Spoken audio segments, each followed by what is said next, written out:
Hello दोस्तों, आपका स्वागत है मेरे इस यूट्यूब चैनल पर। इस वीडियो में हम लोग Maharashtra state board HSC commerce economics का chapter number 1 introduction to micro and macro economics का पार्ट 2 स्टार्ट करने जा रहे। हमारा क्वेश्चन है कि स्कोप ऑफ माइक्रो इकोनॉमिक्स क्या होता है। What are the scope of micro economics. Scope का मतलब क्या होता है कि ये कौन से एरियाज़ में एप्लीकेबल है। माइक्रो इकोनॉमिक्स कहाँ कहाँ एप्लीकेबल है, मतलब कहाँ तक इसकी लिमिटेशंस होते हैं, मतलब कहाँ कहाँ माइक्रो इकोनॉमिक्स अप्लाई हो सकता है और कहाँ नहीं होगा। ठीक है, तो जहाँ जहाँ ये कौन से एरियाज़ में अप्लाई होंगे वो हम लोग को देखना है इस वीडियोज़ में। स्कोप ऑफ माइक्रो इकोनॉमिक्स को 3 पार्ट्स में है। पहला है प्रोडक्ट प्राइसिंग। कोई भी प्रोडक्ट को प्राइस डिसाइड करने के लिए हम लोगों को माइक्रो इकोनॉमिक्स हेल्प करता है। ठीक है, फीचर्स में भी हम लोग ने देखा था कि प्रोडक्ट प्राइसिंग के लिए और फैक्टर प्राइसिंग के लिए माइक्रो इकोनॉमिक्स हेल्प करता है। अब प्रोडक्ट का प्राइसिंग कैसे डिसाइड होता है। प्रोडक्ट का प्राइस डिसाइड होता है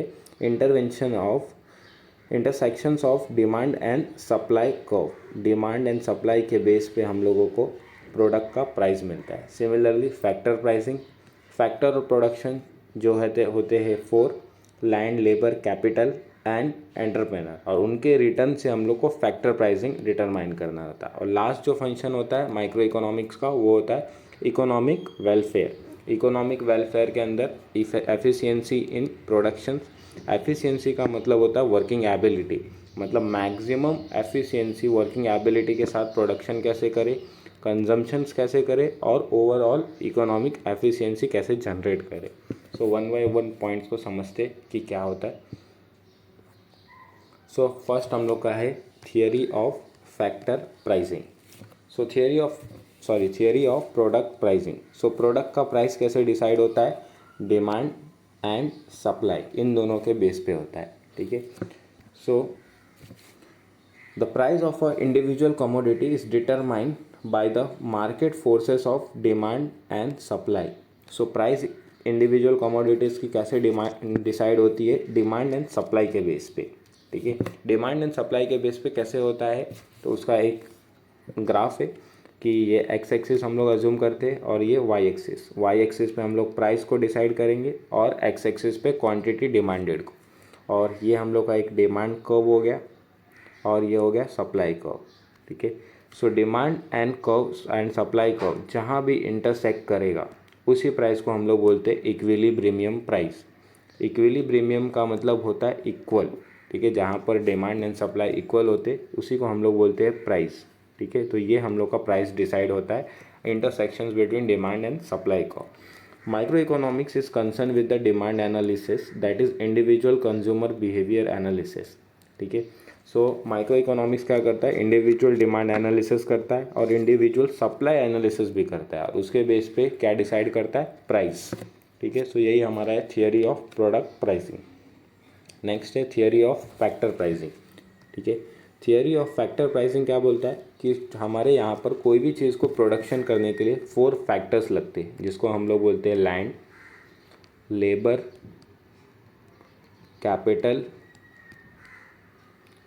एंड एंटरप्रेनर।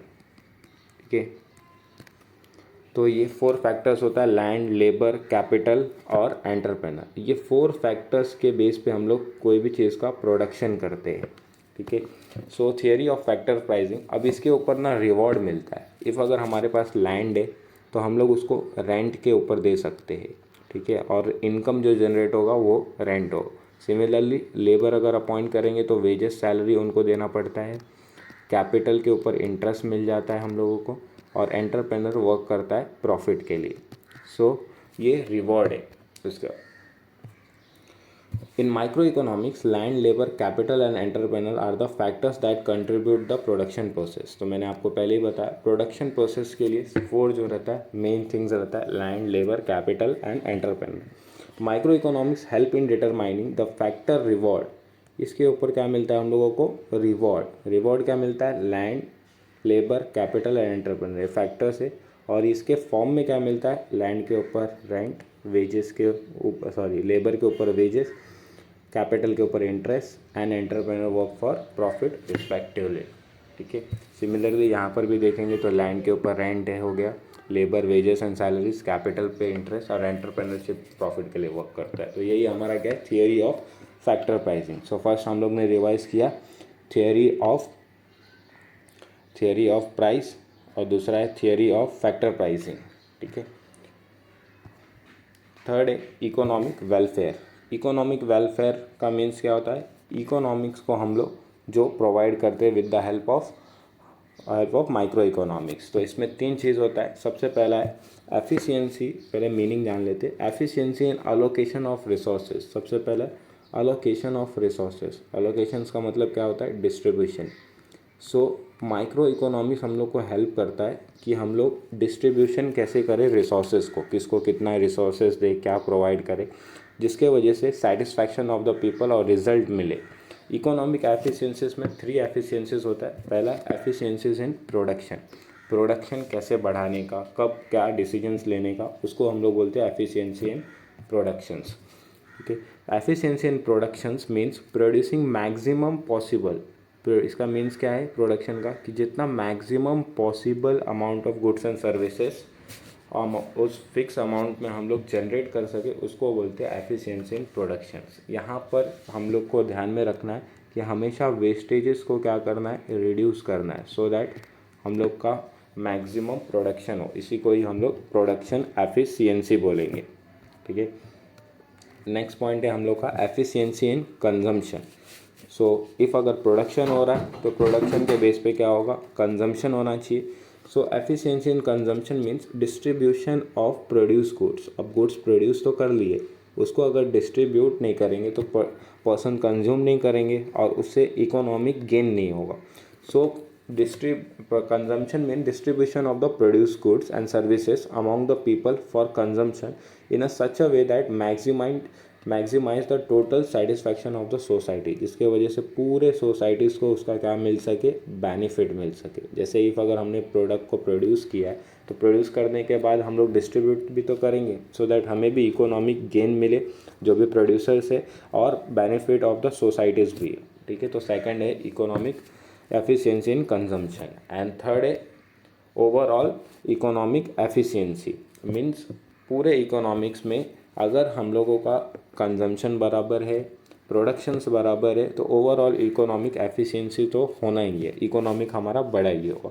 इकोनॉमिक बढ़ने का मतलब क्या होता है कि हमारे ग्रॉस डोमेस्टिक प्रोडक्ट या फिर जो जीडीपी है वो क्या होना चाहिए, बढ़ना चाहिए। It means the production of those goods which are most desire by the people.